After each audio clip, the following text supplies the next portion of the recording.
तपाईँ त्यही जिउँदो परमेश्वर हुनुहुन्छ जसले हन्नालाई जवाब दिनुभयो। तपाईँ त्यही जिउँदो परमेश्वर हुनुहुन्छ जसले दानिएललाई जवाब दिनुभयो। तपाईँ त्यही परमेश्वर हुनुहुन्छ जसले दाउदलाई विजय दिनुभयो।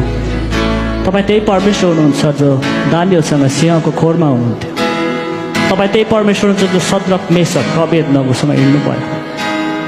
तपाईँ त्यही परमेश्वर जसले अयुबको सुदिनहरू फर्काउनु भयो। तपाईँ हाम्रो परमेश्वर हुनुहुन्छ, हाम्रो उद्धार गर्नुहुने, हाम्रो पुकारा सुन्नुहुने। तपाईँ हाम्रो माझमा हुनुहुन्छ र हामी कहिले पनि निराश हुँदैन, हामी कहिले पनि हताश हुँदैन, हामी कहिले पनि डरले खुम्चिएर हरेस खाएर हामी बस्ने छैनौँ, किनकि गवाईका बादलहरूले हामीलाई घेरेका छन्